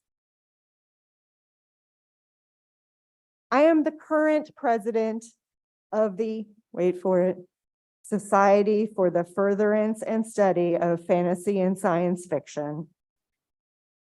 SF3 for short. That's how I'm going to keep saying it from now on. SF3, if you haven't heard already, is the parent organization for WizCon. We, the board, are so grateful you could join us for WizCon 46. As you may have heard, WizCon will be taking a break, and I wanted to speak to you about that for a moment before I get on to the good stuff. It's a cliche to say, but you can't build a plane while you are flying it. And that's exactly what we've been trying to do. In addition to having a very shallow and exhausted bench of volunteers, the board received feedback through the town hall and other avenues that indicates that we, as an organization, have work to do if we want WizCon to meet the needs of our community. We couldn't make those changes and run a convention at the same time. It just wasn't possible. But as we look forward, instead of the normal post-con survey, we will be asking you to tell us what the future of WizCon looks like for you. The survey will be available, I'm told, starting tomorrow. So don't rush tonight. We already had that happen. Sorry to those who already tried. It should be available starting tomorrow through the end of June 30th at wizcon.net/survey. And that information will also be coming out later, so you don't have to write that down just now.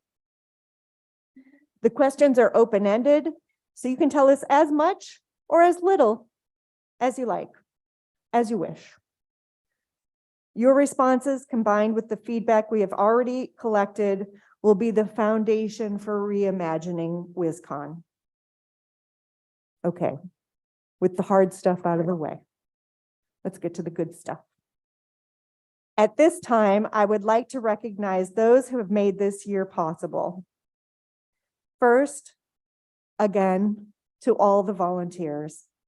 We literally couldn't do this without you. We absolutely couldn't. So thank you.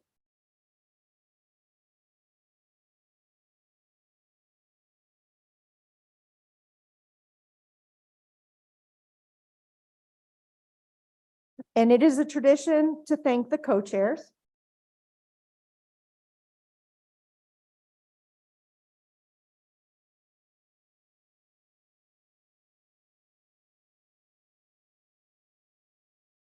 This was an unusually hard year for co-chairs. For a variety of reasons, we've had several who have joined us and then had to step away. I wanted to say that we appreciate the work that they did while they were with us and thank them now for everything they were able to contribute.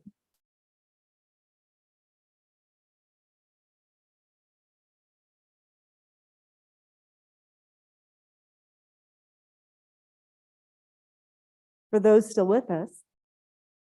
I'd like to start by thanking Sherry Holcomb for their work this year.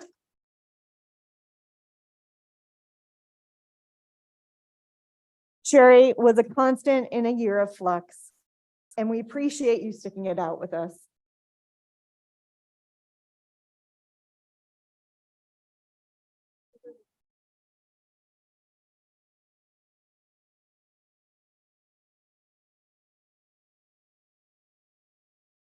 Bronwyn Bjorkman, whether it was your role on the board or helping to organize the con or helping with our virtual offerings, you've been fantastic support.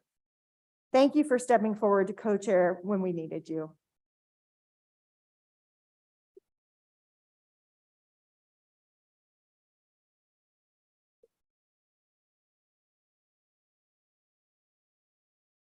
For Ira Alexandra. Ira was a co-chair last year and offered to advise this year's co-chairs. When we thought we couldn't find another co-chair, when we were down, Ira offered to help co-chair again this year.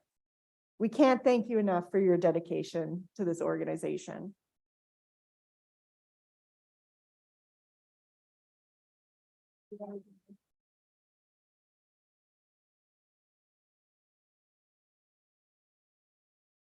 Then there is Kit Stubbs.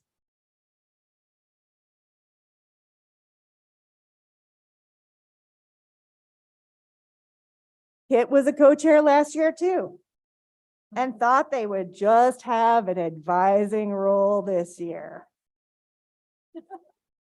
But life had other plans for Kit. Along with Bronwyn and Ira, Kit sacrificed when we needed it most, and so that we could all be here today to enjoy WizCon 46. Kit also happens to be the SF3 treasurer. Yeah.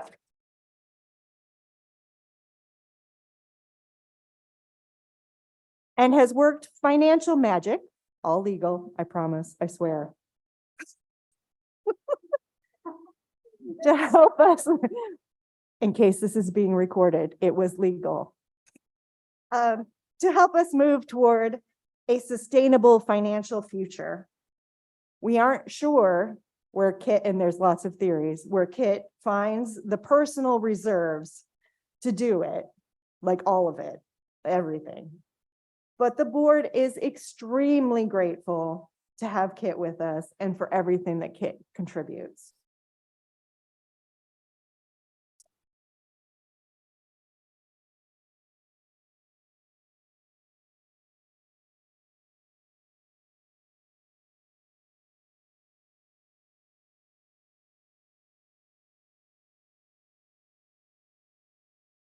Almost dessert time.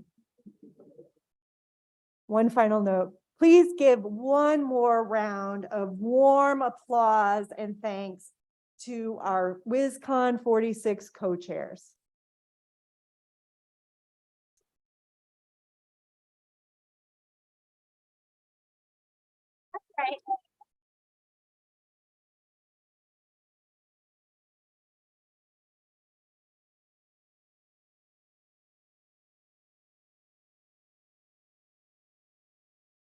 Thank you and enjoy the rest of your evening.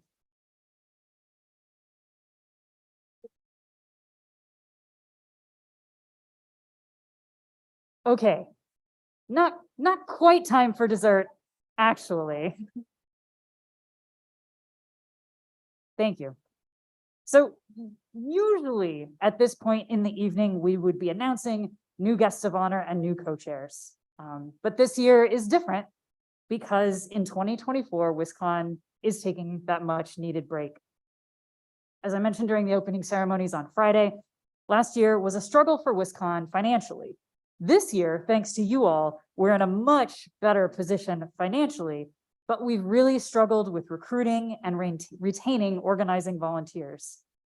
Since last summer, we've had not one, not two, but 3 people volunteer to co-chair and then have to step back due to health reasons, COVID, and family caregiving responsibilities. Those of us who have stepped up have done our best, but we're also honestly pretty tired and exhausted. Our leadership bench is really thin right now, as you can tell from the fact that Ira and I have now co-chaired 3 WisCons in a row. WisCon 46 was run on the volunteer equivalent of cardboard and duct tape. Do you know what it means to be a co-chair of WisCon? If there's, some of you do, but for those who don't, if there's something that needs to get done to make WisCon happen and no one is doing it, the co-chairs have to either find someone to do it, decide it is just not getting done, or do it themselves. There are so many pieces that are critical to making WisCon happen, like the safety team, the hotel department, con suite. And because WisCon can't happen or can't live up to our values without those things, and we don't have enough people, individual volunteers will work for years on their own, doing as much as they can and burning themselves out. Safety should have at least 2 or 3 co-leads, but Anne has been valiantly running safety solo for years. Yeah, shout out to Anne. Con suite should have 2 or 3 co-leads, but Ira led it basically solo this year in addition to being a co-chair. We should have had at least 3 hotel volunteers working with the concourse pre-con. Eileen Wall ran the hotel department by herself for years before taking this year off, which meant that I picked up hotel in addition to my other co-chairing tasks. So, thank you. Throughout the con, several folks have asked what I think is going to happen to WisCon in the future. I'll be perfectly honest with you, I don't know.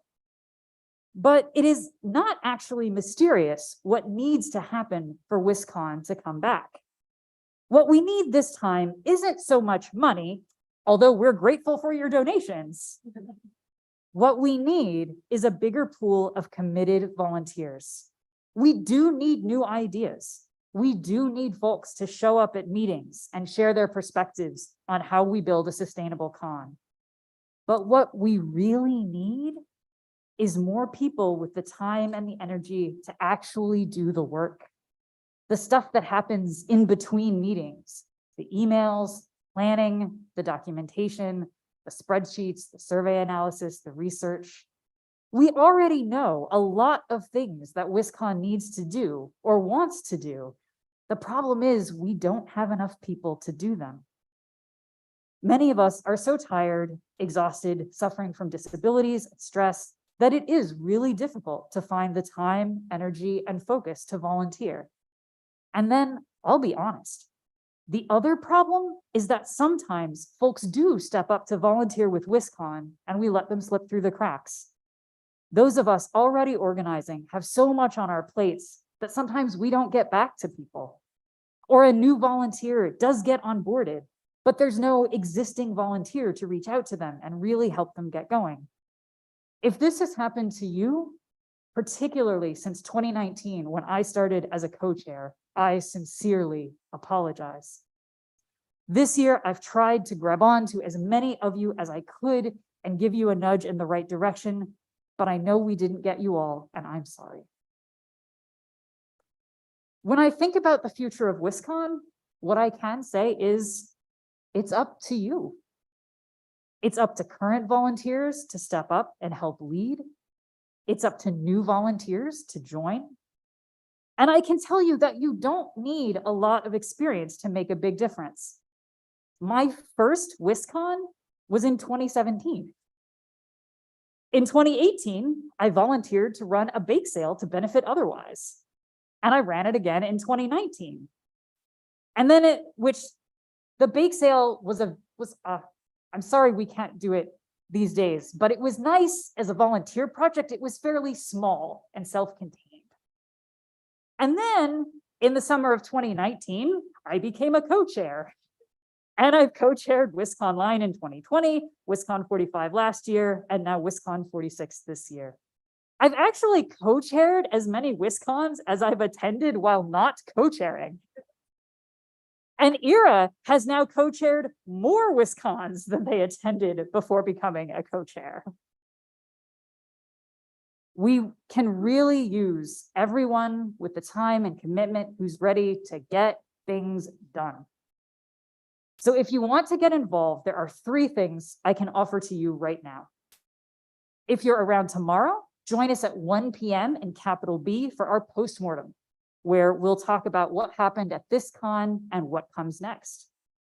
And starting tomorrow, we also invite everyone to participate in our post-con survey at wiscon.net/survey tomorrow. This year's survey focuses on understanding what's important to our members as we start the next chapter of WisCon's story. The survey will be open through June 30th, and the link again for tomorrow, but we will email you, is wiscon.net/survey. And one very last thing. If you want to get involved during our planning year, we urge you not to put your trust solely in social media. Please, please subscribe to our newsletter at wiscon.net/newsletter and keep an eye out for our updates. Our email newsletter is the most reliable way we have to reach you. And please note that if you have ever unsubscribed, MailChimp will not let us email you until you resubscribe, even if you buy a WisCon membership. So please subscribe or resubscribe today at wiscon.net/newsletter so you can be a part of WisCon's next chapter. Okay, now we're actually almost to desserts. We have one more thank you. We want to recognize our CART team of Chris, Corey, and Nicole for their outstanding work. Captioning, yep, they're back there. Yes. Cheers to the CART team.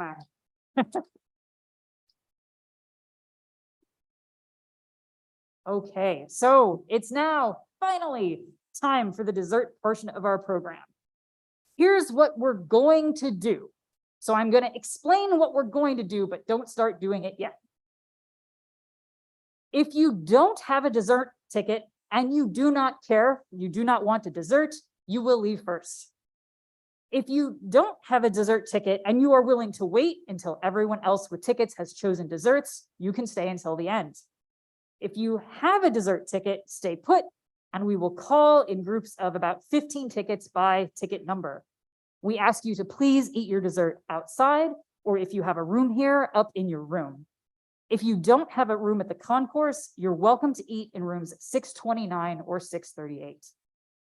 Okay, so if you don't have it, so here we go. If you don't have a dessert ticket and you don't want to wait for a dessert, please go ahead and exit the ballroom.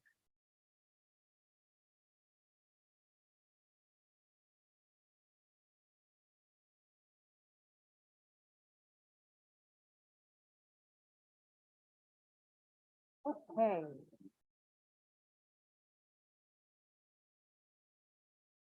It's Lisa. Oh, good.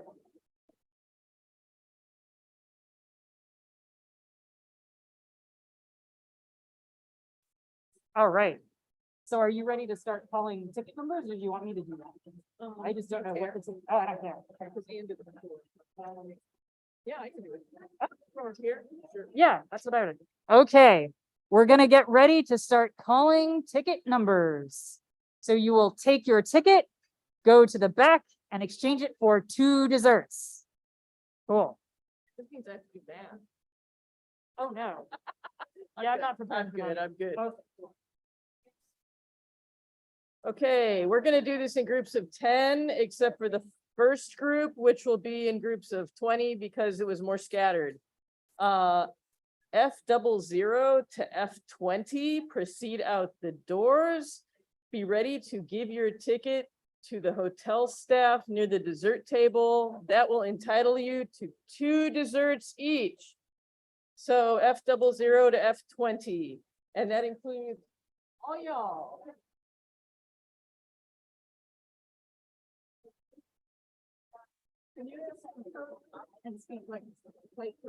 Better?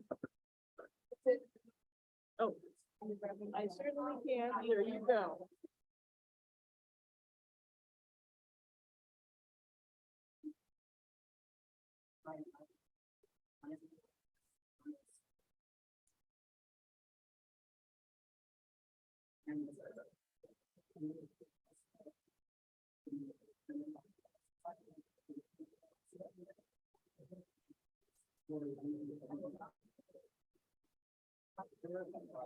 F30 or lower, F30 or lower.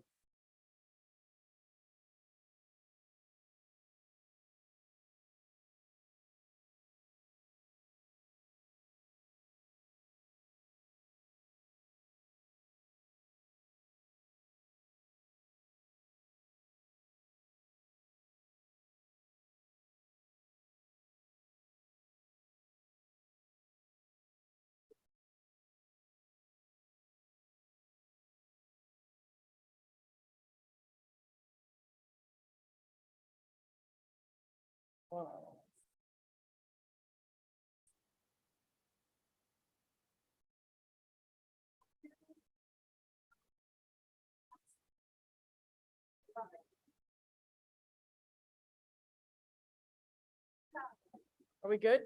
F40 or lower, F40 or lower.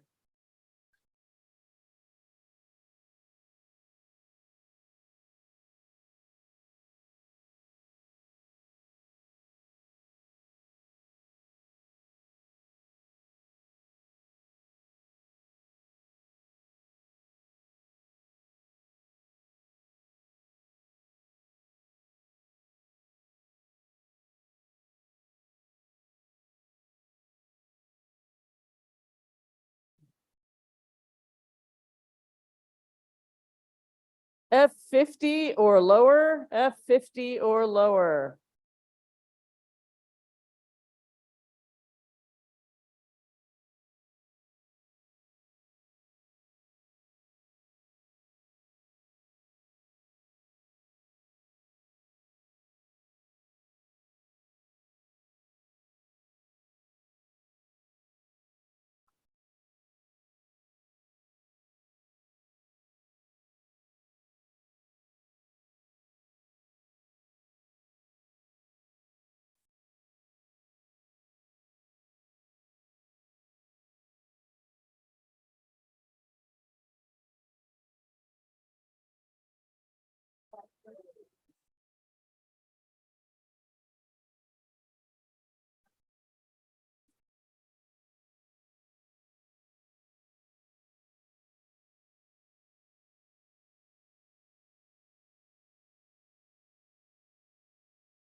F60 and below.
Okay, as a reminder, each ticket entitles you to 2 desserts.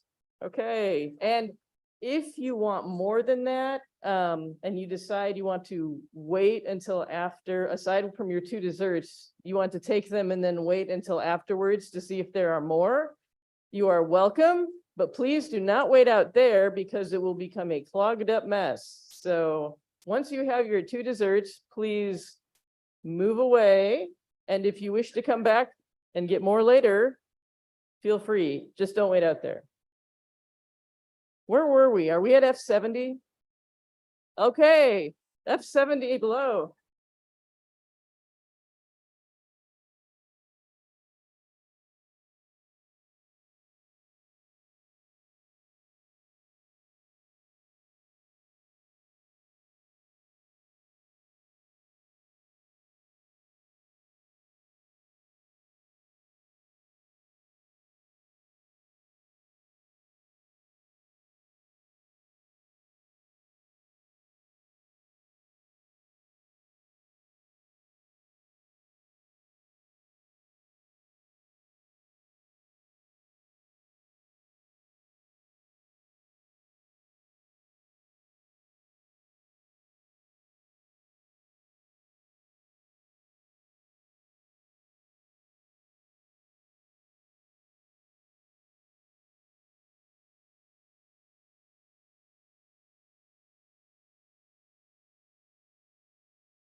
F80 and below.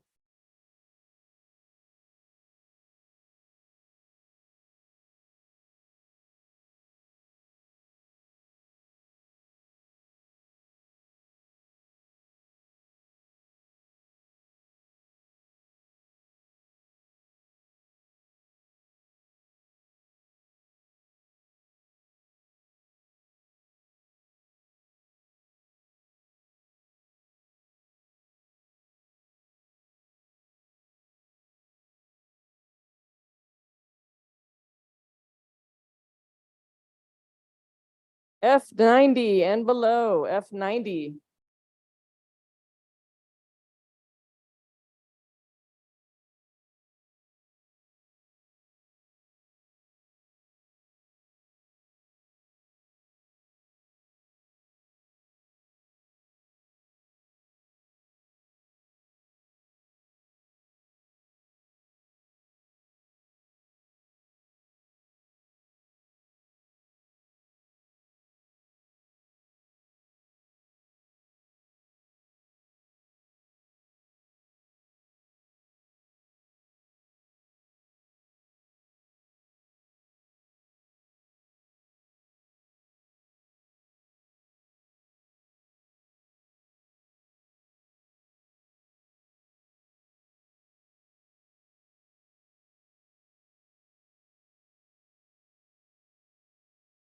All the Fs.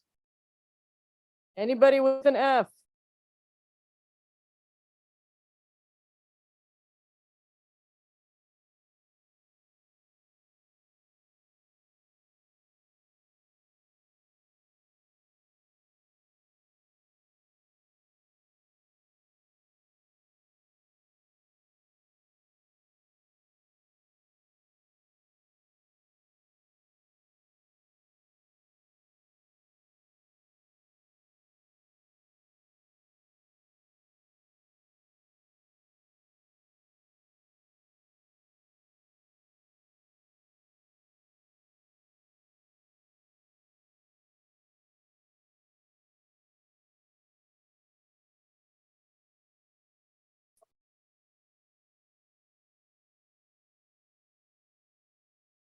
G10 and below.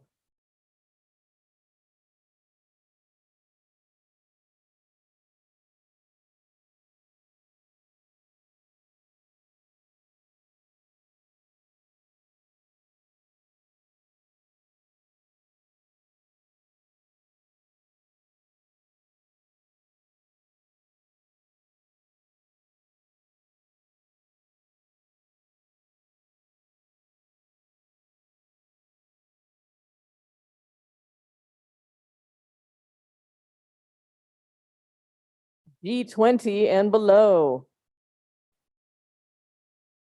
Dabo.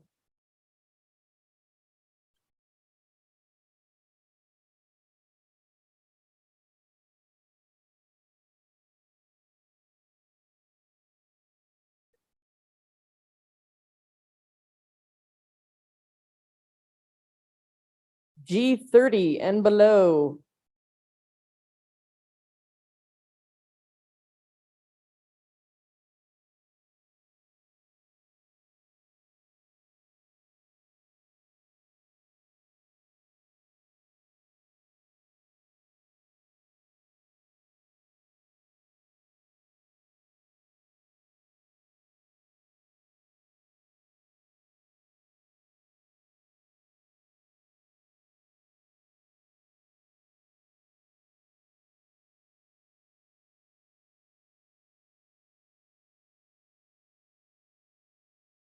G40 and below.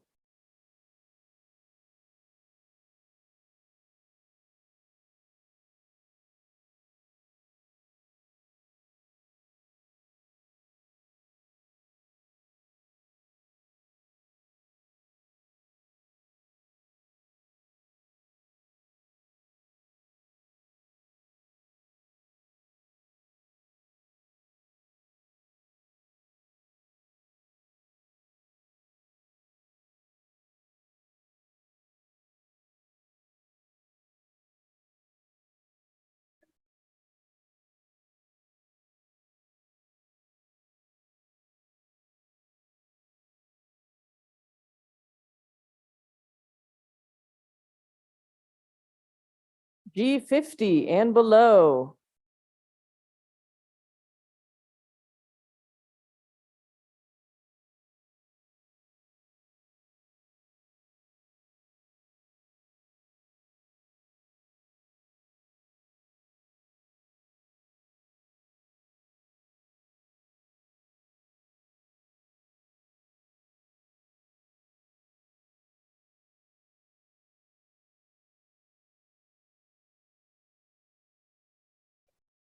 No.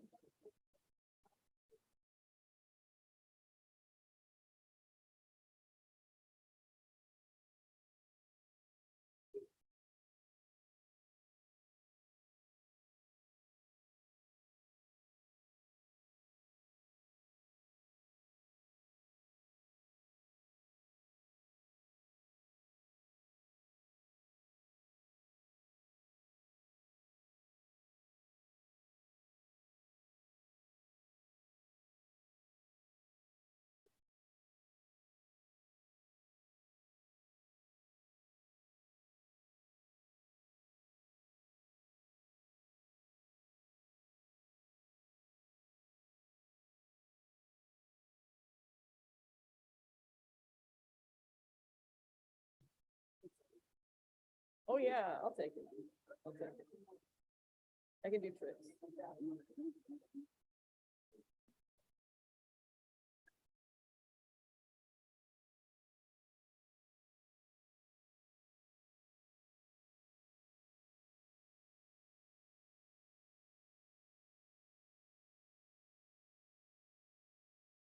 G70 and below.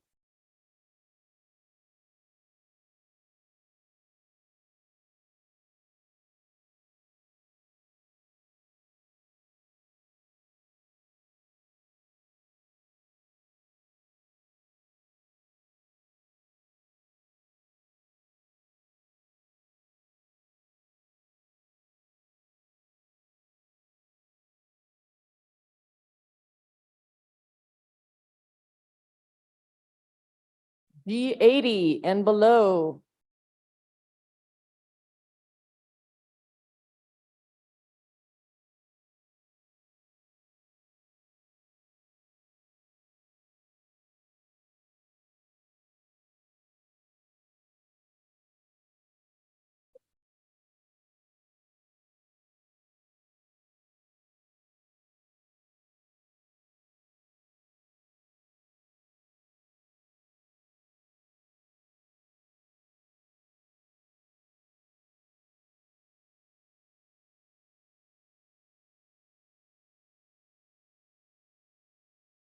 G90 and below.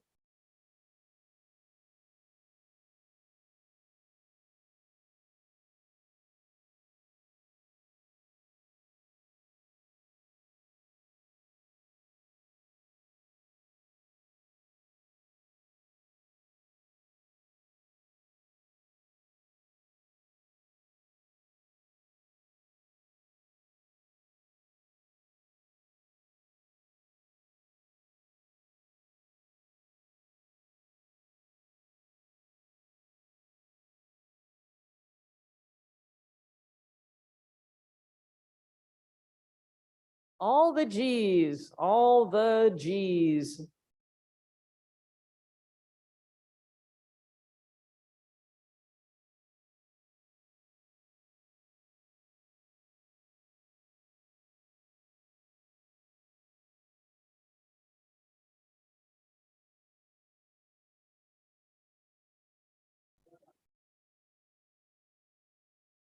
H, 10 and below. In fact, all the H's. If you're an H,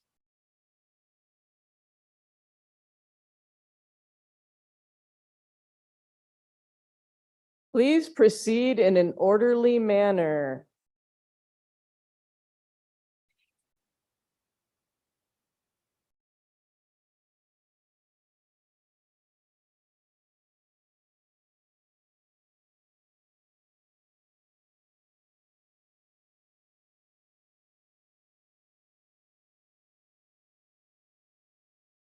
Is there anyone who hasn't gone, who has a ticket?